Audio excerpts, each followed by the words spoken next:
मैं एक स्त्री हूँ। घर में भी काम करती हूँ और घर से अपना दफ्तर भी संभालती हूँ। दिन के हर पहर में कई किरदार ओढ़े रहती हूँ, पर खुद से मिलने का एक पल भी नहीं मिलता। कभी लगता है मैं एक गोल दायरे में कैद हूँ। वही सुबह, वही जिम्मेदारियाँ, वही अपेक्षाएं, वही चुप्पी। यह दायरा कभी जिज्ञासा जगा देता है, तो कभी एक डर बना देता है कि क्या मेरी पूरी जिंदगी यही घूमती रहेगी।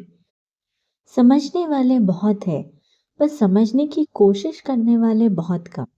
और जो समझना भी चाहते हैं, वो सिर्फ उतना ही समझते हैं जितना उन्हें ठीक लगता है। मेरी भावनाएं नहीं, सिर्फ मेरा निभाया हुआ फर्ज।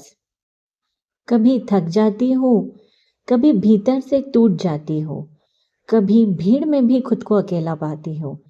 फिर भी हर दिन खुद को समेटकर आगे बढ़ना सीख लेती हूँ।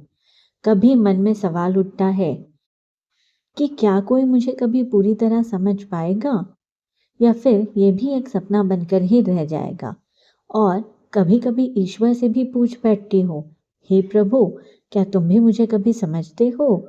मेरी चुप पुकार, मेरी अनकही पीड़ा, मेरी थकान। शायद जवाब में नहीं मिलता होगा या हाँ भी मिलता होगा, पर फिर भी चलते रहने की हिम्मत कहीं भीतर से ही आ जाती है, क्योंकि मैं थकी हुई से ही पर रुकी हुई नहीं हूँ।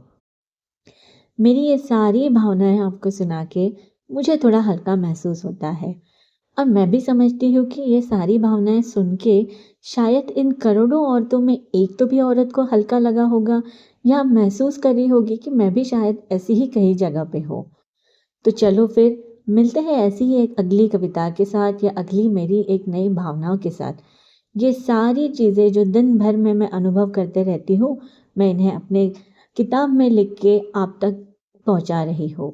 अगर आपको ये सारी चीज़ें अच्छी लगी होगी सुनने में, तो ज़रूर एक लाइक और चैनल को सब्सक्राइब ज़रूर कर देना।